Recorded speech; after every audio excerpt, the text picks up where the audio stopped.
What's going on, boys? It is day number 15 of reading through the book of John. Today, we are looking at one of my favorite sections in this whole book. John 15 is one of the first sections that I read when I really got integrated with, reading the Bible. And I remember when I first got connected, I was going to some high school groups, and one of the youth pastors, he read John 15, and at first I didn't really understand it, from, what it was talking about with the vine and the branches, which is what, mainly what the first half of this chapter talks about. But the more I started reading it, John 15 has been a passage that I've probably studied the most out of all of the passages that I've read throughout the past year and a half that I've been really growing in my relationship with Christ. So first off, I want to read verses 1 through 8 because I think there's just so much being talked about. Jesus speaks so much truth and so much just goodness to the disciples that it's kind of hard not to not read it. So verse 1 through 8 says, I am the true vine, and my Father is the gardener. He cuts off every branch in me that bears no fruit, while every branch that does bear fruit he prunes, so that it will be even more fruitful. You are already clean because of the word I have spoken to you. Remain in me as I also remain in you. No branch can bear fruit by itself.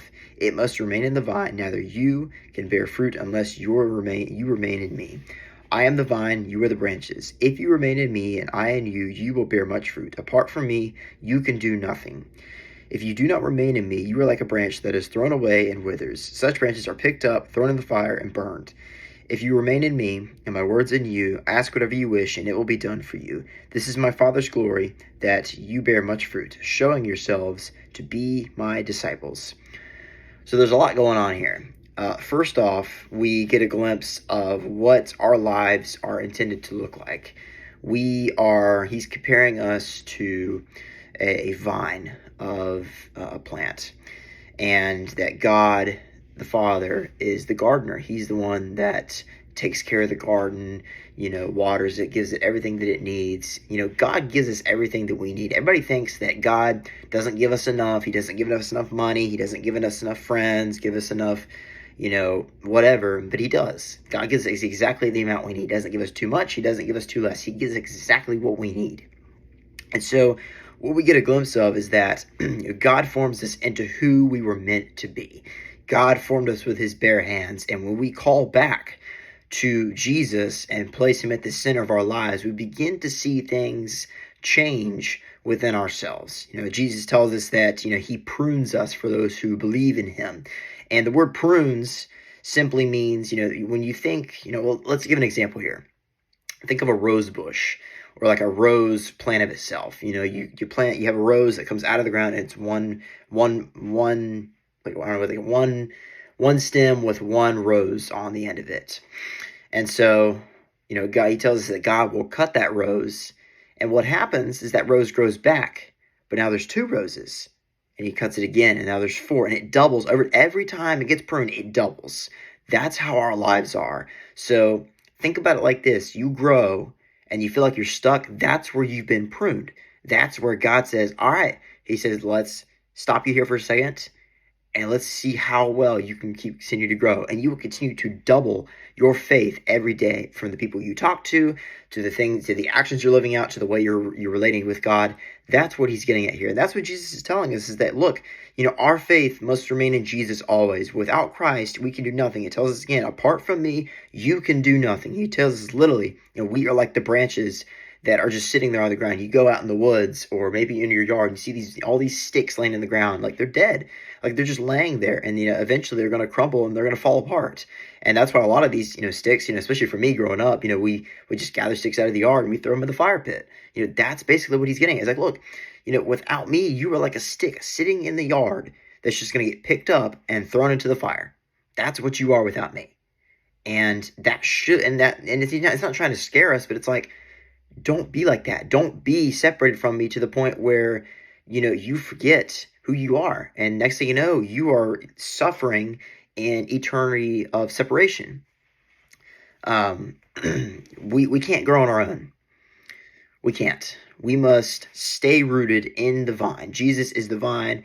We are the, we are the branches. We are the ones that grow out from Jesus. And a verse that immediately spoke out to me that I think really kind of intertwines with this is Philippians 4:13. I can do all things through Christ who strengthens me. And I think that applies very well at the end when it says in verse 7, it says, if you remain in me and my words remain in you, ask whatever you wish and it will be done. So a lot of us think that, some of us take that verse literally, like, well, God, can you give me a wife? God, can you give me a new job? Can you give me a new car? Can you give me $1 million? Can you give me a pizza? Like, that's not what it is. Like, God is not he's not a delivery guy. He's not a genie. Like, he is a God that loves you and cares for you. He made you. So when you ask him something like that, he's like, we being real here? I believe God has 3 distinct answers that he gives us. Yes, no, and not yet. And I think every time you ask, I think you can pretty well tell which one he's going to give you. Like, if I said, God, man, it would be really nice if you gave me, a nice car or what that. God's like, yeah,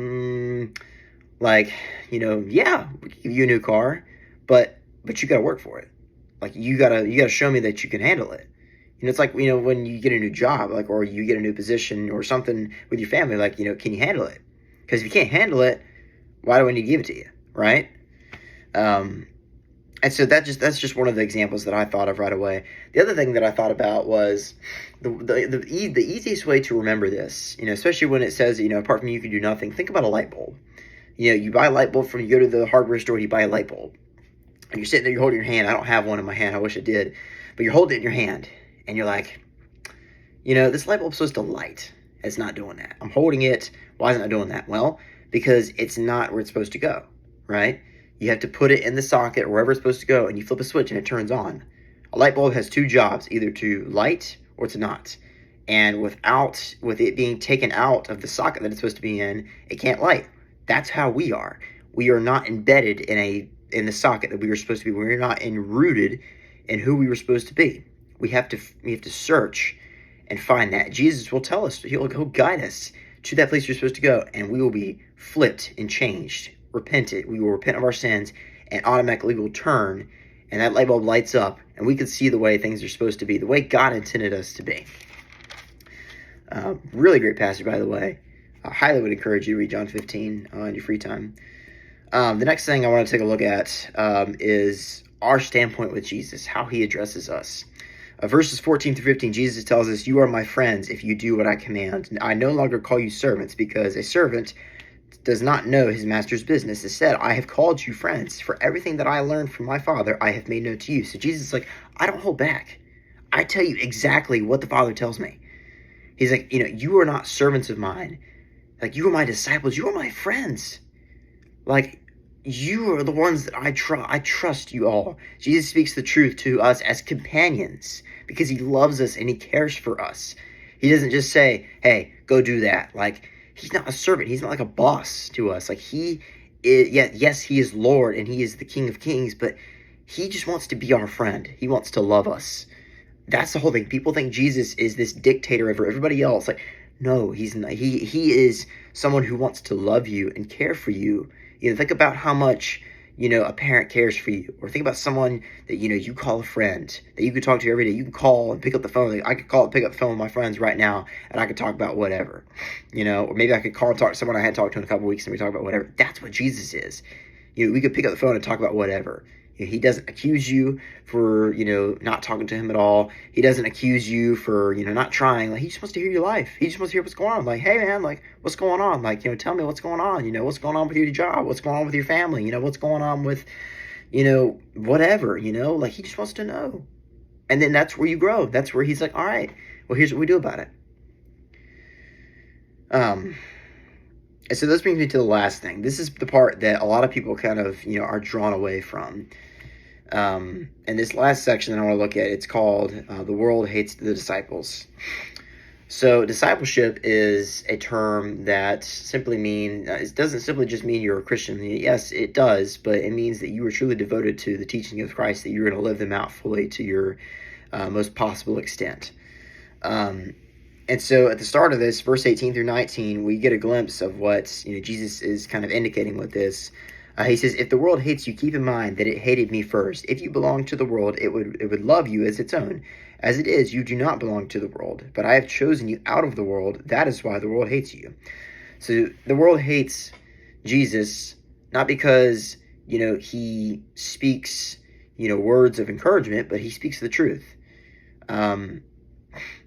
The world is gonna hate you. The world is going to throw everything it has at you, every single power that it has, weapon, bomb, whatever it is. It's gonna throw everything at you because it knows that you are going against what it wants. One thing that I think there's a statistic that talks about, when we go against the world, we stand with a small percentage of people who, believe the truth. Think about it like this. Think about, if you're going on a diet and you're working out a good bit, like you stand with a small percentage of people because there is most people think that, you look at all these influencers online, there's only like a small percentage of the world who's actually fit. And that's a whole different topic we could talk about. But we have to remember is that, with Jesus, we become a part of a generation or a part of a group that goes against what the world wants. The world wants you to be comfortable. The world wants you to go have your own fun. The world wants you to just, do whatever you want. Where Jesus tells us, well, you're going to have to go through some tough times. You're going to have to suffer first before you can go through the fun stuff. Think about people who go out and drink a lot. They go out and they drink, and man, this is great. And the next day they wake up blacked out. And they're like, man, like, why am I like that?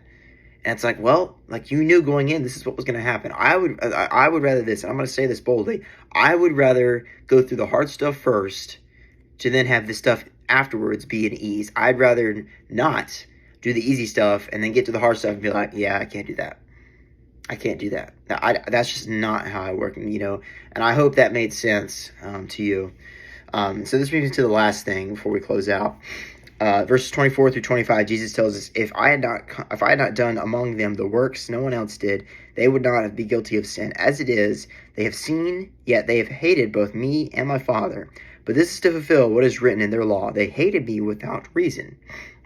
So a lot of what we realize is the reason why people reject Jesus is for a multitude of, things that people will say. They're like, oh, well, Jesus isn't doing this for me. Like, well, you can't say you hate Jesus because he isn't doing anything for you. Because then you have to say, well, what are you doing for him?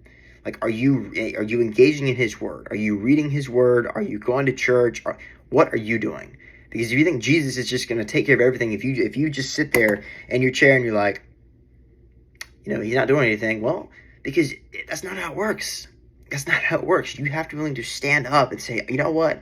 I don't want to do this. I'm going to get into those uncomfortable situations. I am going to put myself out there, even if that means I face the most toughest, difficult things of this world. I'm going to do it. I sacrifice my life because I know that Jesus will give me far more greater things than what I could do sitting here on my own. That's what it means to walk with Jesus. And again, this whole passage is just phenomenal the way it was. I mean, we read John 14 yesterday. That was great. Now we get through this, and it's just like, man, just back to back. And so that's where we'll close off for today. Today's daily prayer, today is September 24th. Today's title is called Enabled to Endure. The verse is in Isaiah 41:10.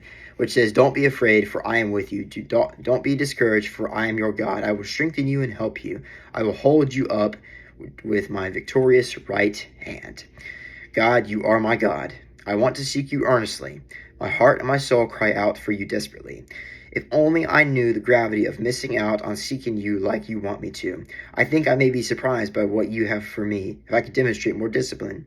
Give me your strength, longevity, and sustenance. When you provide for me, I am enabled to endure, but when I am distracted and amiss, I fail. Father, forgive me for my sin and encourage my heart to chase you. I want to have a drive experience you like Jesus did. So we are constantly being led into what we just read, the amiss. But when we're able to call upon God, say, God, please, God, I pray that you would show me, you would encourage my heart. God looks at our heart. He doesn't look at our works. He doesn't look at, what we are in the outside. He looks at what's on the inside, because the inside is what forms the outside. The inside is what structures and allows everything on the outside to function. And so when we change that, we begin to see some crazy things happen. With Jesus, we can do so much. We can grow 1,000 times more than we could do on our own. So that is today's word. I hope that you guys have had a great week, and I will see you guys tomorrow. Peace out, boys.